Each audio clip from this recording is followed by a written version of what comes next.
Welcome back, boxing fans. I love the pushback I see because people are calling Jake Paul the face of boxing, specifically American boxing. When you think about the fact that Jake Paul just did 30,000 views, 65,000 views. Sorry, what am I talking about? Let me repeat that. 65 million views around the world on Netflix, right? And it's not as if this is the first big successful fight card he's had. He's had so many successful fight cards. He was able to get both Katie Taylor and Amanda Serrano career high paydays of $6.1 million each. The highest pay a woman boxer has ever gotten in the history of boxing. Thank you very much to Jake Paul and his promotional company, right? The reason he was able to get these deals, the reason he was able to fight on Netflix is because he's had so many successful pay-per-view events already in his career, right? And you can laugh at him and call him a joke and say he's fighting a bunch of shit opponents. But the point is, he's marketing himself far better than any American boxer is. And because of that, he is literally the guy driving American boxing. Driving it, right? People can kick back now, and we know why they're doing this, because heaven forbid a black man is not the face of American boxing. This really gets under some people's skin, because for them, they don't understand how a non-black fighter, a non-black entity could somehow dominate a sport, right? That has black athletes involved, even though this is not unusual. I mean, there's several big non-black athletes around the world that are dominating sports. Shohei Ohtani in baseball, right? The Joker, Luka Doncic in the NBA. I mean, we just had Messi and Ronaldo in world football. I mean, you can say the majority of the top athletes are black, and specifically black American when we talk about football and basketball and sports of that nature. I won't disagree with you. I ain't trying to hate on and downplay these athletes, but the reality is, why are you so sensitive and in your feelings when a guy who happens to be dominating the sport isn't black? Even though he may be the only guy of his ethnicity that's actually really contributing at that level. But that's just a numbers game. You're always going to have at least one guy who does great, you would hope. It just makes sense. And in this case, you have Jake Paul, and not because of the skill, athleticism, and boxing ability, but because of marketability, because of understanding how to market himself, sell his brand, and build off of that. And he's done a fucking great job. When you want to compare him to, let's say, Al Heyman in the PBC, Jake Paul has done a far better job promoting his brand than Al Heyman has promoting any of his fighters' brands. That's just the truth. Most of the PBC fighters that were successful were fighters that came over to the PBC after being built up by other promotional companies, right? Literally every single one of them. The only odd fighter who may not be sort of somebody that was necessarily built up off of another promoter is a guy that was brought up by Floyd Mayweather, example, Tank Davis. But, that's because of Floyd Mayweather's name and his recognition that Tank Davis was able to elevate himself to a point where he could do pay-per-views. Not based on the way the PBC or Al Heyman promoted him, because you never heard Al Heyman say one thing to promote Gervonta Tank Davis ever, right? So it's not like he's doing a stellar job promoting. Even the guy that does promote him, promote most of his fights, that dude from Texas with the birthmark in his face, you literally never hear him fucking say a word either. Like, these dudes don't talk. So it's hard to be a great promoter when the media never hears you selling your fighters. But that's a whole different story. The reality is, there's pushback now, people saying that Tank Davis is the face of American boxing. But the irony is, Tank Davis isn't the face of the fucking PBC. Canelo Alvarez is. Canelo Alvarez literally went over to the PBC and kicked Tank Davis to the back bench and took over the major promotional position for the PBC. He fought twice this year. Tank Davis couldn't even get 2 pay-per-view fight cards in 2024. Canelo Alvarez had 2, and they were even contemplating doing 3, one in December, which obviously hasn't really worked out, but nonetheless, it is what it is. Don't be surprised if Canelo Alvarez fights 3 times in 2025, because he is the face of the PBC. If the PBC is going to be successful in 2025, a lot of that's going to be based on Canelo Alvarez and the fights he makes and the fights that he gets out in, because that's going to be the most successful fights the PBC puts out in 2025, right? Tank Davis, don't get me wrong, he's a great addition and a great secondary piece to the PBC stable, behind, of course, Canelo Alvarez. But that's what he is, a secondary piece behind Canelo Alvarez. Canelo Alvarez is being guaranteed $35 million every fight. Tank Davis isn't even being guaranteed a fucking fight. His fight was supposed to happen in October, and then it was pushed to November, and then it was pushed to December, and then it was pushed to January, and then it was pushed to February, and now apparently it's going to happen in March. October, November, December, January, February.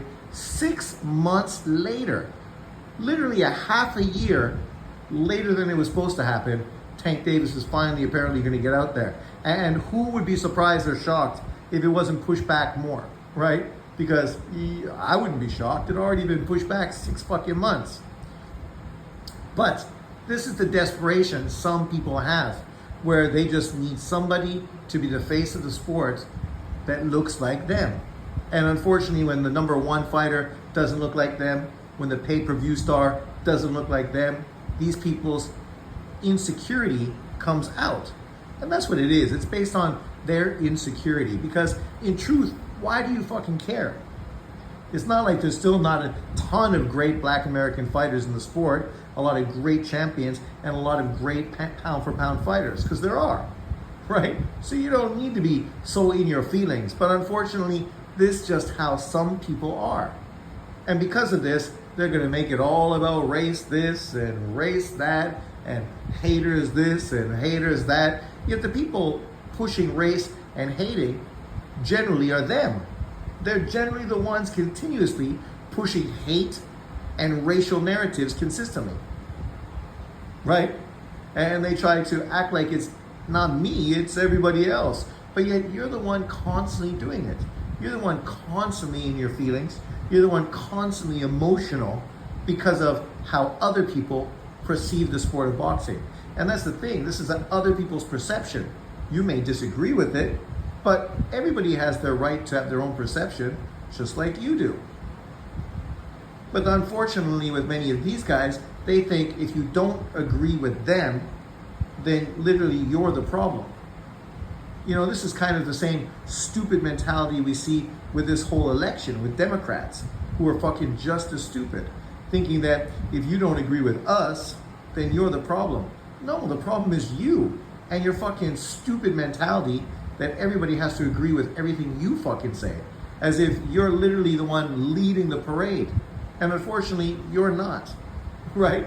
And this year's election fucking showed that in spades. Right? Where the Dems were fucking humiliated. Because whoever thought that fucking woman was ever going to be voted president? Not fucking me. Not for a fucking second. Right? And it's the same with what's going on in boxing now. Who literally thinks Tank Davis is the face of boxing? This is a guy who's consistently fucking picked low-hanging fruit for the majority of his career. I just saw one of the biggest trolls on Twitter come out and say, oh, so Canelo Alvarez is going to fight Carlos Adames in Japan, pulling a man up from 160. But that's okay. But when Tank Davis does it, it's a problem. The difference is, Canelo Alvarez has literally fought a lot of pound-for-pound future Hall of Famer fighters in his career, whereas Tank Davis has fought 0. Canelo Alvarez is literally a 4-weight world champion. Tank Davis is a 2-weight world champion, and his second weight division, he didn't even earn. He has an email title. He was elevated by the WBA after Devin Haney moved up in weight. Canelo Alvarez has unified titles in multiple weight divisions, even becoming undisputed, the first undisputed fighter at 168 pounds. Tank Davis has never fucking unified at any weight. Not at 130, not at 135, not at 140. Right? And the irony is, any fighter that Canelo Alvarez is fighting next, you should blame fucking Al Haymon and the PBC as much as you blame fucking Canelo Alvarez. Because these fighters he faces generally are fighters that are pushed forward by Al Haymon and the PBC, who don't have that many available fighters available. So they're pushing forward people they can push forward so they can make more money from the fight, right? That's why Charlo was pushed from 154. That's why there was thoughts about Errol Spence moving up from 147, right? That's why there's been talk about Charlo from 160. Obviously, he's not ready. And because he's not ready, who do they got as a backup to potentially move up? Carlos fucking Adames. Is that a great fight? No. And anybody is going to say it's not a great fight, but this is also Canelo Alvarez going to fight in Japan, not fighting at home, not fighting in his backyard, literally going to Asia to fight on the road, right? In what obviously is going to be a huge event. So the opponent doesn't really mean that much. There was even talk and speculation about him fighting Japanese fighter Murata, who's obviously been retired for a few years now since he lost to Golovkin. And I thought that made sense because it's going to literally bring in the Japanese fan base to watch a Japanese fighter fight Canelo. But they chose to go in this direction and take a world champion, a 160-pound WBC champion. Yet, that's a problem. But people didn't feel like that when Bud Crawford, in his first fight, moving up to 154 pounds, took on Madrimov for a world title.